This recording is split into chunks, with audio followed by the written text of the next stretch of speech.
किसान भाइयों नमस्कार। कार्यक्रम के आज के अंक में एक बार फिर आप सभी का बहुत बहुत स्वागत है। जैसा कि हम सभी जानते हैं कि कृषि ही एक ऐसा व्यवसाय है जिसमें मेहनत और लगन के अलावा बहुत सारी जानकारियों की भी आवश्यकता होती है, क्योंकि जानकारी के अभाव में कभी कभी हम बहुत बड़ा नुकसान भी कर बैठते हैं। इसीलिए किसान भाइयों, समय रहते कृषि संबंधी जानकारी लें और अपने कृषि व्यवसाय को बहुत अधिक आगे बढ़ाएं। तो चलिए, ऐसी ही जानकारियों में आज के अंक में हम जिस विषय पर चर्चा करने जा रहे हैं वो है कृषि में सामयिक कार्य। इस संबंध में हम जानकारी लेंगे हमारे विशेषज्ञ से। आज हमने अपने स्टूडियो में आमंत्रित किया है डॉक्टर संजीव वर्मा जी को, जो कि बैतूल से हैं। नमस्कार किसान संजीव भाइयों। वर्मा जी, आपका हमारे कार्यक्रम में बहुत बहुत स्वागत है। धन्यवाद। देखिए किसान भाइयों, रबी का मौसम आरंभ हो गया है और कई तैयारी हमारे किसान भाई इस समय कर रहे हैं। तो जो आज की हमारी चर्चा है वो हम किसान भाइयों से करेंगे जी। लगातार इन विषयों पर, जो कौन कौन से कृषि कार्य करने चाहिए। तो मैं उनका हार्दिक स्वागत करता हूँ। कृषि विज्ञान केंद्र बैतूल से मैं डॉक्टर संजीव वर्मा। संजीव जी, सबसे पहला सवाल तो हमारे कृषकों का यही रहता है कि अभी इस समय कौन सी फसलें बोई जा रही हैं और किन फसलों की हमारे किसान भाई तैयारी कर रहे हैं। देखिए इस समय खरीफ समाप्ति पर है और रबी चालू पर है। जी। तो यहाँ पे मैं किसान भाइयों को कहना चाहूँगा कि सबसे पहले तो वो जो खरीफ की परिस्थिति उनकी फसलों की है, गहाई का कार्य उनका हो गया है। धान की गहाई का कार्य किसान भाई कर रहे हैं। इस समय धान की फसल की गहाई चल रही है। साथ ही साथ इधर रबी की तैयारी भी चल रही है। पलेवा कर रहे हैं, खेतों में पानी सिंचाई कार्य कर रहे हैं। साथ ही बुवाई भी कार्य कर रहे हैं। कई फसलों की बुवाई कार्य पूर्ण भी होने पे हैं, जैसे चने की फसल है। गेहूं में अभी बुवाई कार्य में समय है, इसलिए उतना घबराने की उनको ज़रूरत नहीं है। जी। इसके साथ साथ कुछ फसलें किसान भाई बो चुके हैं, तो वो परिस्थिति बीच की चल रही है। खरीफ एंडिंग पर है और रबी चालू हो चुका है। तो ये स्थिति हमारे किसान भाइयों को, तो जो गहाई का कार्य हो चुका है उनका, तो उसमें उपयुक्त भंडारण कार्य करें। जैसे धान की फसल है, उसका पर्याप्त मात्रा में भंडारण कार्य करें, परंतु उसके पूर्व उसकी नमी, जितनी मात्रा नमी होती है हमारी फसल में, वो नमी बहुत ज़्यादा होती है। जब हार्वेस्ट होती है फसल, गहाई कार्य हो जाता है, तो उसको पर्याप्त उसकी सुखाने खलिहानों में सुखाने के उपरांत ही भंडारण करें तो अच्छा रहेगा, ताकि उसमें किसी प्रकार की कीट व्याधियों की संभावना नहीं होगी। अभी जैसे गेहूं की फसल बोएंगे तो उसमें सामयिक कार्य किस प्रकार किए जाने चाहिए? देखिए रबी में अभी गेहूं है, चना है, मटर है, सरसों है। इसके अलावा हमारे किसान भाई जो है अन्य फसलें भी लगाते हैं। मसूर है जिसमें, तो ये फसलें हमारे किसान भाई लगा रहे हैं। तो यहाँ पे मैं सबसे पहले कहना चाहूँगा, यदि वो गेहूं की फसल की बुवाई कार्य करने वाले हैं या अभी उन्होंने बुवाई नहीं करी है, तो खेत की अच्छे से पलेबा करके, बखरनी करके, पटेला चला करके खेत को तैयार कर लें। इसके उपरांत जो उपयुक्त खाद की मात्रा होती है, गेहूं में संशोधित खाद की मात्रा है NPK 120, 60, 40 की आवश्यकता होती है। 120 किलोग्राम नाइट्रोजन, 60 किलोग्राम स्फुर या सुपर फास्फेट और 30 से 40 kilogram potash single super phosphate. इसके अलावा एक और खाद की ज़रूरत पड़ती है, वो है जिंक सल्फेट की। जिंक की ज़रूरत पड़ती है, जो उसको 25 किलोग्राम प्रति हेक्टेयर इसकी मात्रा उनको अपने खेतों में उपयोग करना चाहिए। तो उसमें जिंक सल्फेट से उनको, जो खास करके क्या होता है, हमारे किसान भाई बैलेंस न्यूट्रिएंट्स नहीं कर रहे हैं। काफ़ी समय से हम लोग देख रहे हैं क्या होता है, वो DAP जन्य खादों को या यूरिया जन्य खादों को देते हैं, तो उससे फसल की बढ़वार हो जाती है, वेजिटेटिव ग्रोथ अच्छी हो जाती है, परंतु जब गुणवत्ता युक्त फसल भी नहीं आती, और जब फसल बढ़वार की अवस्था में होती है, उधर आंधी पानी की स्थिति आती, तो फसल उनकी लेट जाती है, गिर जाती है फसल, और पर्याप्त उत्पादन उतना नहीं मिलता जितना मिलना चाहिए। तो उन सब से बचने के लिए हमें सबसे पहली बात है कि बैलेंस न्यूट्रिशन करना ज़रूरी है अपनी फसल को, यदि बुवाई कार्य अभी नहीं करा है। और जो किसान बुवाई कार्य करने वाले हैं, तो उनको चाहिए कि उन्नत किस्मों का चयन करें जो उनके क्षेत्र के अनुकूल हों। पानी यदि हमारे पास कम है तो कम पानी वाली किस्में ही लगाना है। पर्याप्त पानी है तो आप MP 3382, HI 1544 सिंचाई वाली फसलें हैं, पानी पर्याप्त है तो इन फसलों को भी लगा सकते हैं। पूसा तेजस है ड्यूरम में, उसको लगा सकते हैं हमारे किसान भाई। परंतु यदि कम पानी है तो उनको MP 1202 ये किस्म बहुत अच्छी है कम पानी के लिए, मध्यम अवधि की।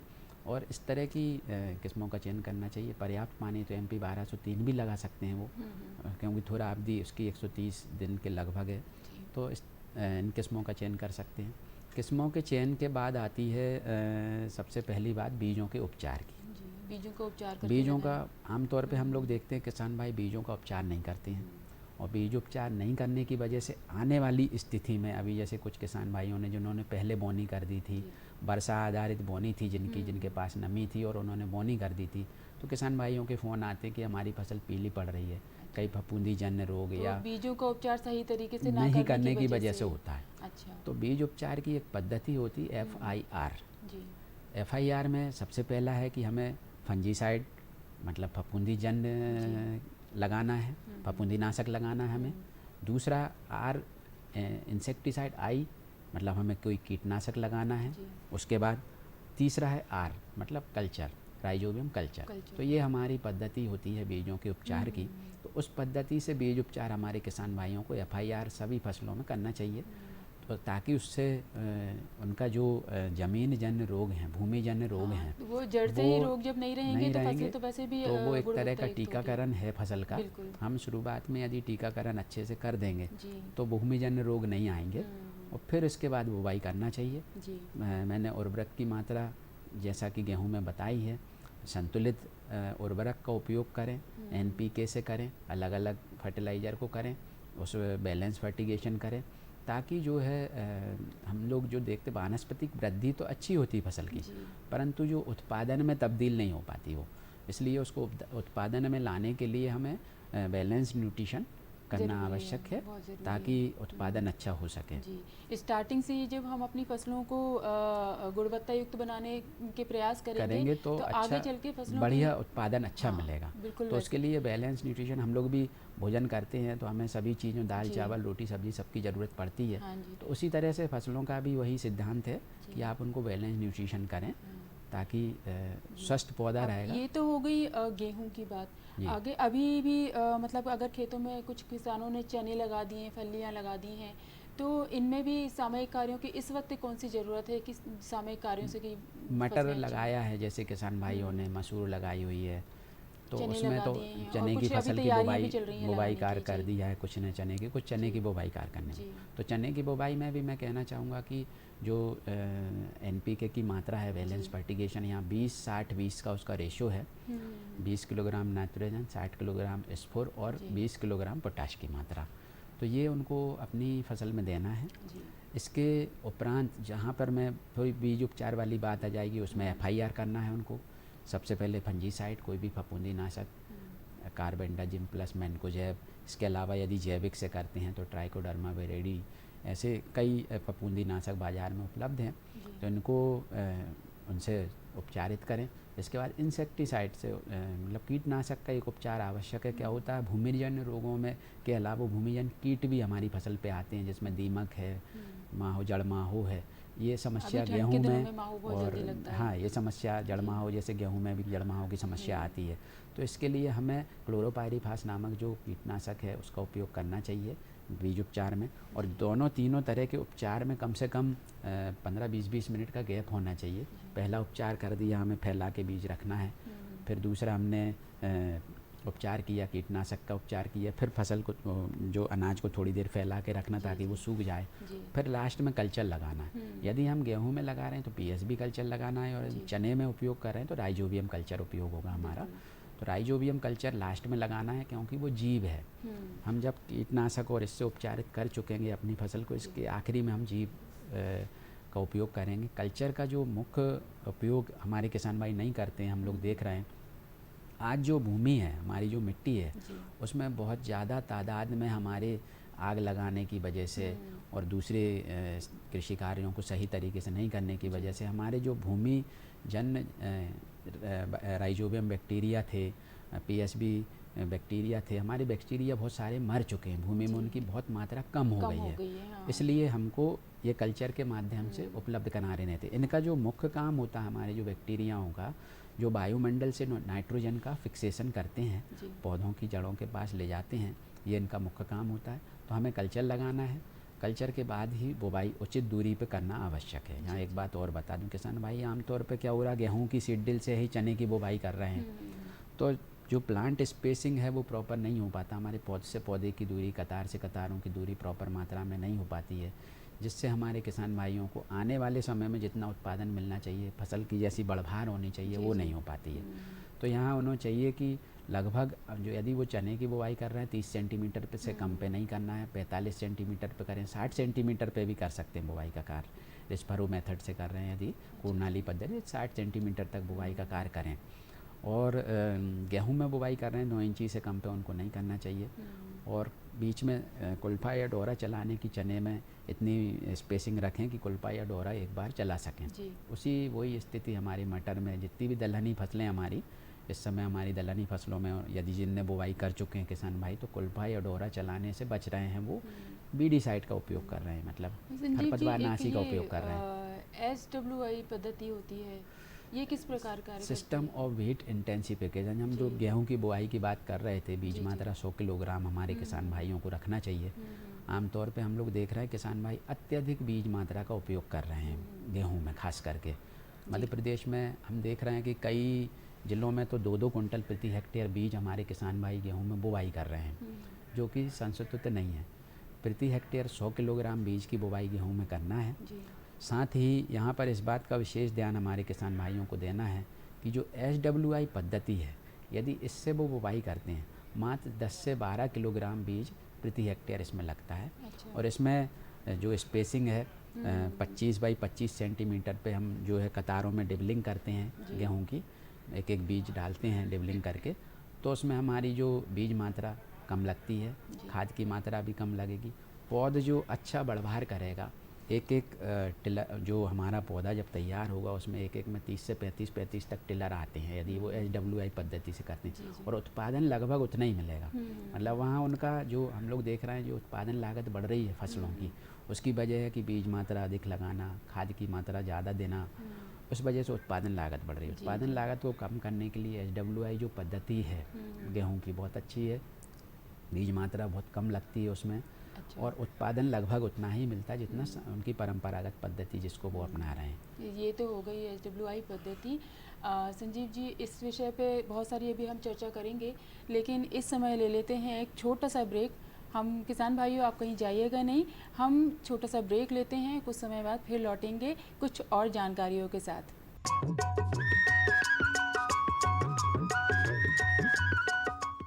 अरे सुन तो। मुझे क्या सुनाना चाहते हो? जो सुनाओ मेरी सौतन को। किसको? अरे वही तुम्हारा मोबाइल फोन जिससे सुबह शाम दिन रात चिपके रहते थे और कहते थे किसान कॉल सेंटर से बातें हो रही हैं। अच्छा ये बात है। हाँ, क्यों, क्या हुआ? अब बात नहीं होती क्या? अब तो झट से बात हो जाती है। संबंधी समस्याओं का अपनी भाषा में तुरंत हल पाने के लिए पूरे भारत में किसी भी फोन से हेल्पलाइन नंबर पर संपर्क करें। किसानों का दोस्त किसान कॉल सेंटर।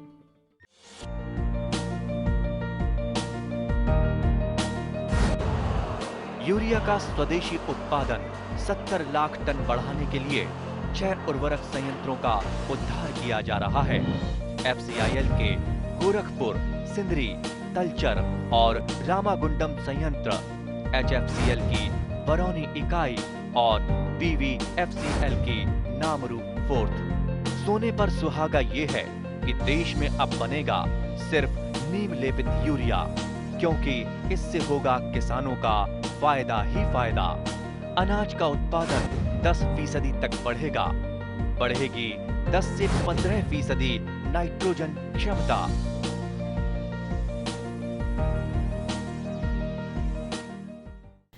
संजीव जी, एक और चीज़ है, चने में जो रोग लगते हैं, तो रोगों के वक्त भी कुछ समय कार्य कर लेना चाहिए, तो उस विषय पे आप थोड़ा सा हमारे किसान भाइयों को। एक तकनीकी है चने में जिसको बोलते हैं हम IPM, इंटीग्रेटेड पेस्ट मैनेजमेंट पद्धति कहलाती, समन्वित कीट प्रबंधन, कीट और व्याधि प्रबंधन। तो समन्वित पद्धतियों को अपनाना चाहिए किसान भाइयों को। समन्वित पद्धति अपनाने से यहाँ पे ये है हमारे किसान भाइयों को कि खर्च कम आता है। हमारे किसान भाई जब फसल में इल्ली आ जाती है, खास करके चने में, तब वो कीटनाशक की दुकान पे जाते हैं, कीटनाशक खरीदते हैं और स्प्रे करते हैं अपनी फसलों में। हम यहाँ उनको बताना चाहेंगे कि आप यदि समन्वित पद्धतियों को अपनाएंगे, जिसमें सबसे पहला आता है बर्ड पर्चर, टी आकार की खूटियाँ।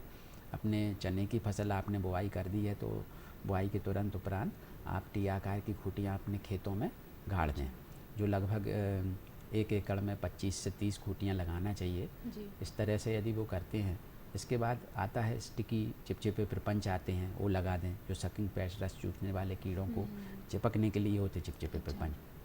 इसके बाद होता फेरोमोन ट्रैप।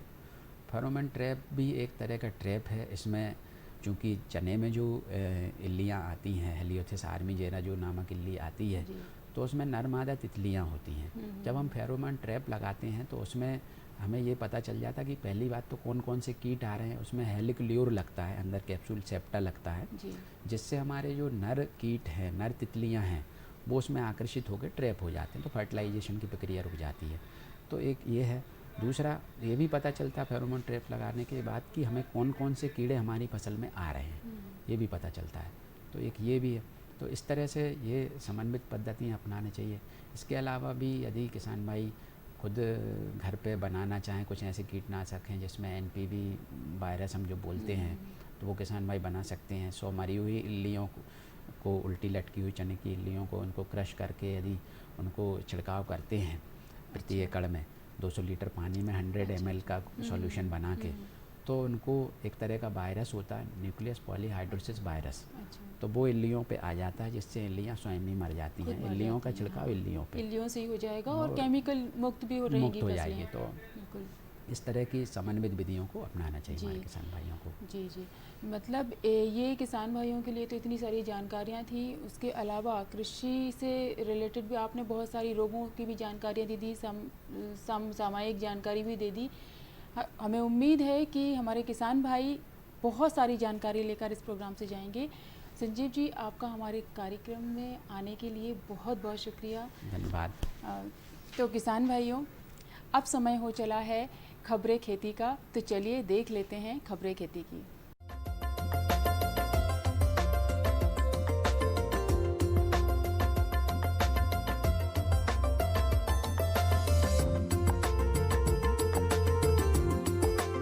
नमस्कार किसान भाइयों, खबरें खेती में आपका स्वागत है। आइए नजर डालते हैं आज की खास खबरों पर। देश में रबी बोनी 430 लाख हेक्टेयर पार, 10,000 करोड़ से अधिक की कपास खरीद, किसानों के खाते में पहुंचे 100 करोड़ रुपए, गेहूं में गेरुआ एवं कंडुआ रोग प्रबंधन और किसानों के लिए कृषि वैज्ञानिकों की सलाह। और अब खबरें विस्तार से। देश में चालू रबी सीजन में फसलों की बुवाई गत वर्ष की तुलना में अब तक लगभग 15 लाख हेक्टेयर अधिक क्षेत्र में कर ली गई है।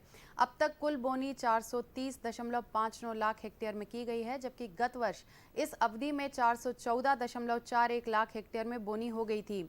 गेहूं का रकबा भी अब तक लगभग 2 लाख हेक्टेयर अधिक है। कृषि मंत्रालय भारत सरकार के मुताबिक अब तक किसानों ने 67.06 लाख हेक्टेयर क्षेत्र पर तिलहनों की बुवाई की है। इसमें तिलहन के कुल क्षेत्र में औसत 6.19% की वृद्धि हुई है। इसमें सरसों का 61.82 लाख हेक्टेयर क्षेत्र को कवर किया गया है। प्रमुख रबी फसल गेहूं अब तक 204.41 लाख हेक्टेयर क्षेत्र में बोया गया है। इसी प्रकार दलहन 116.56 लाख हेक्टेयर में बोई गई है।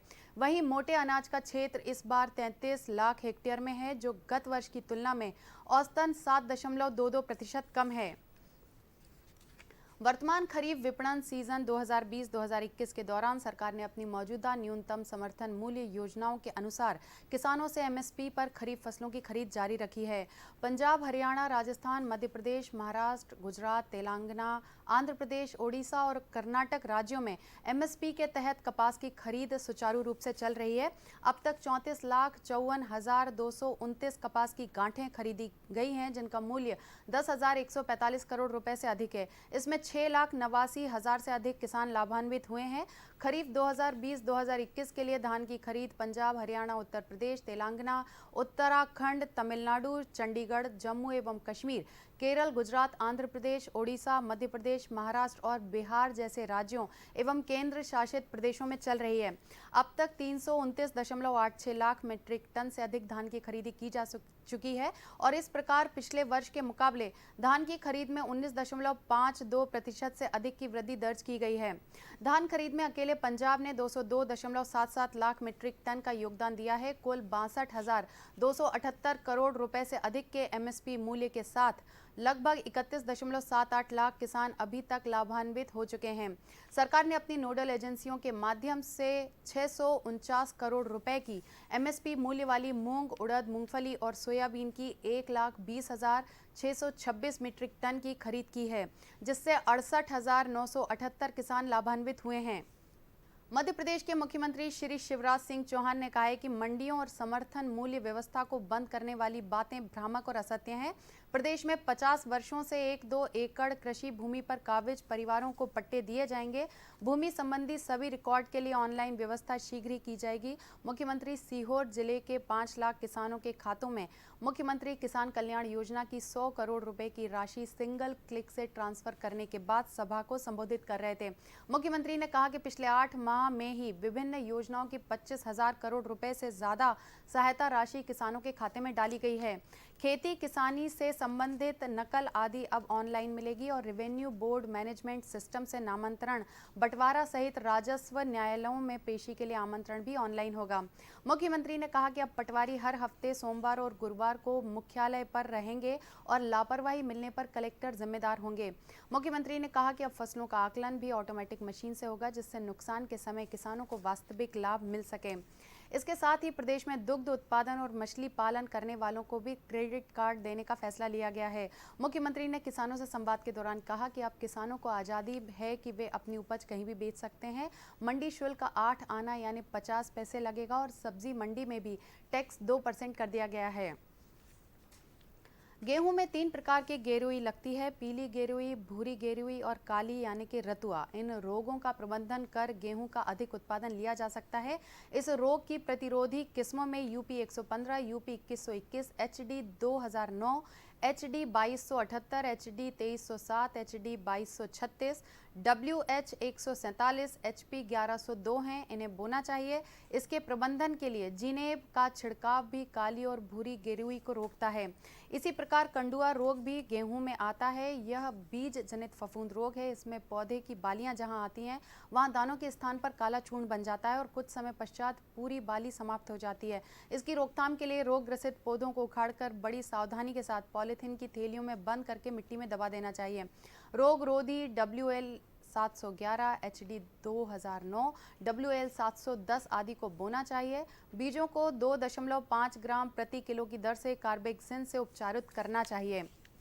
और अब किसान भाइयों के लिए कृषि वैज्ञानिकों की सलाह। गेहूं की नई फसल किस्मों का चयन कर बोनी करें। गेहूं की पहली सिंचाई बोनी के 21 दिन बाद करें। खरीफ फसलों की कटाई के बाद उचित भंडारण की व्यवस्था करें। चने एवं सरसों की अंतर्वर्ती फसलें लें। सब्जी फसलों में किसान भाई कीट नियंत्रण करें। चने के खेत में टी आकार की खूंटियां लगाएं ताकि पक्षी उस पर बैठकर इल्लियों का सफाया कर सकें। तो किसान भाइयों, खबरें खेती में फिलहाल इतना ही और मुझे दीजिए आज्ञा। नमस्कार। अगले कार्यक्रम में हम ऐसी ही कृषि संबंधी जानकारियों के साथ एक बार फिर हाजिर होंगे। लेकिन यदि आपको हमारा कार्यक्रम पसंद आता है और आप हमारे कार्यक्रम में कुछ संदेश देना चाहते हैं, कुछ आपके विचार हैं, तो आप हमें पत्र द्वारा अवश्य सूचित करें। पत्र लिखने के लिए हमारा पता नोट कर लीजिए।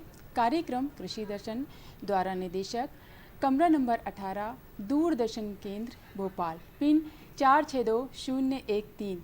तो किसान भाइयों, अभी मुझे दीजिए आज्ञा। अगले अंक में फिर हाजिर होंगे। तब तक के लिए नमस्कार।